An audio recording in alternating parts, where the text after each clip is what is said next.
before you come here now and enter voicemail. Be mindful of those things.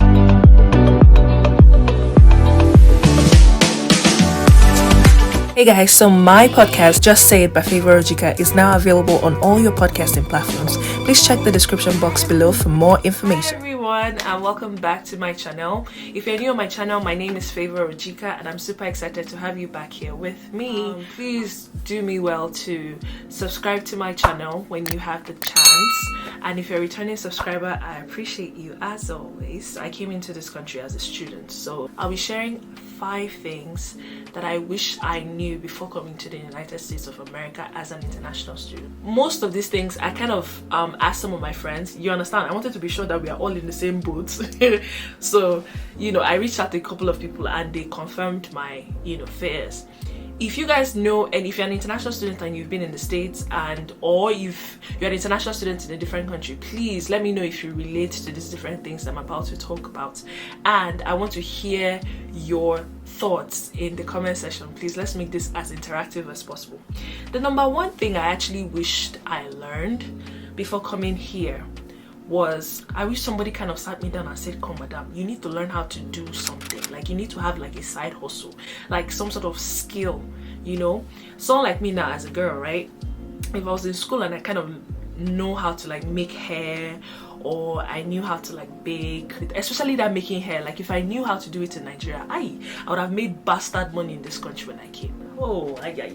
But I just feel like if I knew how to do it, my life would have been a little bit easier. The time I was looking for jobs when I came here eventually, in the meantime, I would have been doing that to like save some money and figure things out. If you're trying to come to this country, make sure you at least know one thing. If you're a guy, maybe, I don't know, one side hustle you could learn is learning how to like barb people's hair. For the girls, you could learn how to make hair, or you could learn how to make like traditional clothes, right? It could be your own skill that people know you for. You can learn how to bake. And these things are not actually, it's not just streamlined to one gender. I'm just saying things that are popular for each gender. But you could just figure out something that you think could bring you some sort of side profit while you're going to school. That will help you, especially if you're coming here as an international student. The job market in this place is tight, and I'm going to be making videos about that eventually. But if you have a side hustle, it will go a very long way, trust me.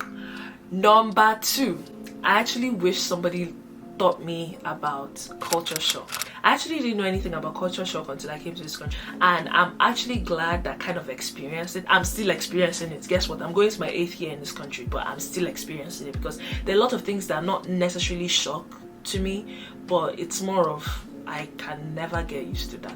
That's basically how I see it. You know what I mean? For example, the first time I came here, I was indoors for like a couple of days, if not weeks. The only people that came around to see the newness that came into town were like fellow people in the Nigerian community, or fellow Africans or something like that, that knows my uncle or knows my aunt. They're like, oh, they'll just say, oh, my niece came from Nigeria. They'll be like, oh, my dear, welcome, stuff like that. But I came from a particular space where, I don't know if this is how it's done in other people's houses, but I feel like in Nigeria they are more receptive of people coming to visit, especially if you are in good terms with your neighbors. So for example, where I used to live before, even when I was growing up, if somebody came from like the village, or if somebody that my mom knew that is coming to stay in the house, if they came around, my neighbors would come and greet them and be like, welcome, how was the journey, or how was things, stuff like that, like somebody that is new in that environment. When I came to this country, even to tomorrow, to be honest, I don't even know what the other neighbor looks like. Everybody's operation mind your business in this country. Long story short, I actually wish somebody kind of gave me some sort of enlightenment about culture shock. The food was something else. And the first few weeks that I came into the country, I was staying in my uncle's house, so it wasn't that bad. When I went to school, and everything I was seeing was just pizza. Jesus Christ.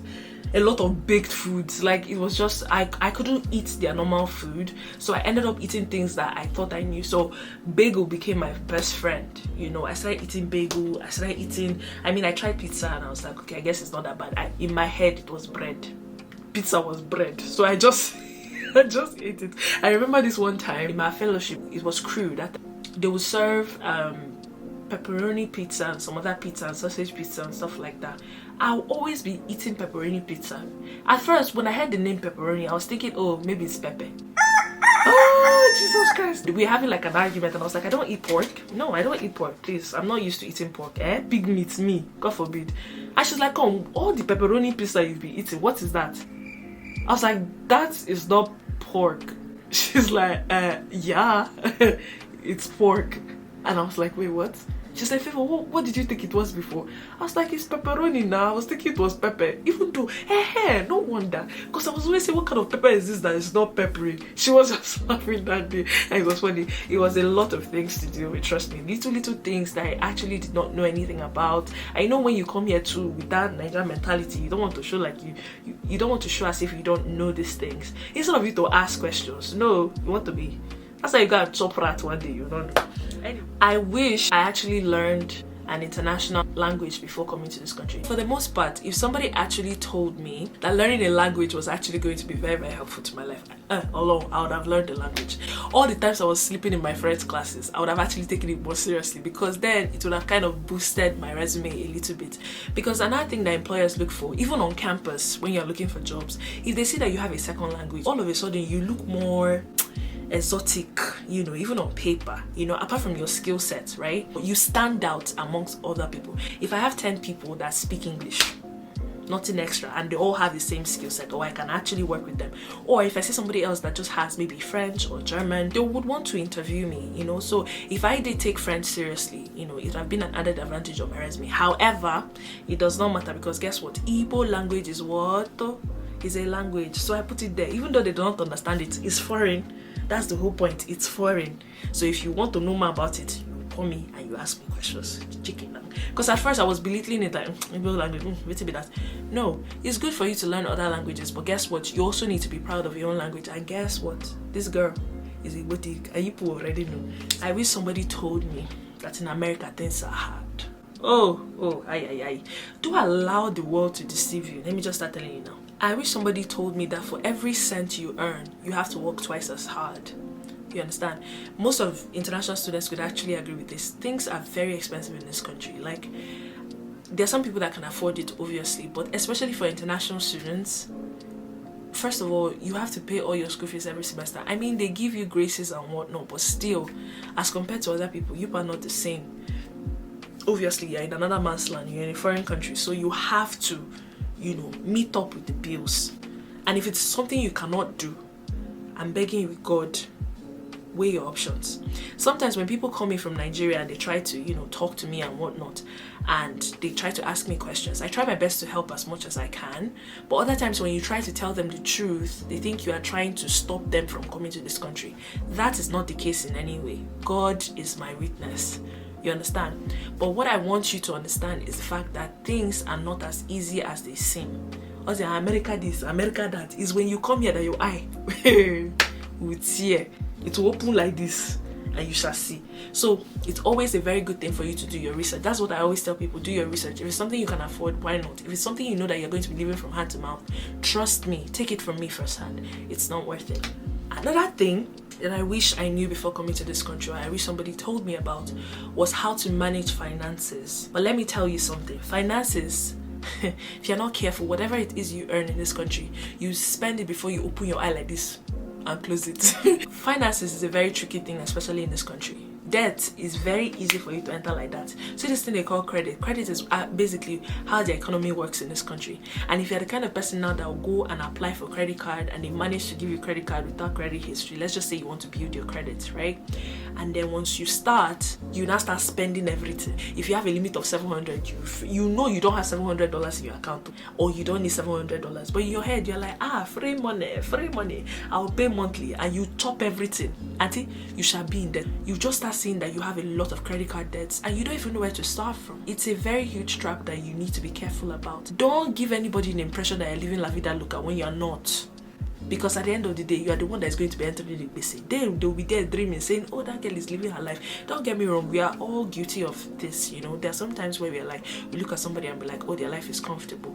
But that is not always the case. You really have no idea what they're going through. Be mindful of your finances. and if possible, learn how to manage it even before you come here, because guess what, you are going to need a lot of that financial management. Because like when I was talking to some people, they're like, they no time missing like this, not going to do. But I feel like if nobody is telling you, let me be that person telling you now. It's not easy in this country and any other country for that matter. Okay, so you need to literally prepare yourself before taking that journey. You are not physically moving from where you are to a different place, you have to mentally move as well. Please let me know what you think about this video. Go ahead and put your comments in the comment section, because I really want to learn what you guys are thinking about. And also, if you have any questions, please just reach out to me directly via email. I have all my information in the description box below. Also, let's be friends, follow me on social media. I would really love to hear your thoughts. Anyways guys, that's the end of this particular video. I'll be doing more videos like this, or rather, let me know what kind of videos you guys want to see on this channel. Do not forget to give this video a thumbs up, and also if you've not subscribed already, I don't really know why. I don't know why you want to stress me. Just go ahead and subscribe, please. Let us not fight. I'm kidding. Alright guys, I'll see you guys in my next video. Bye.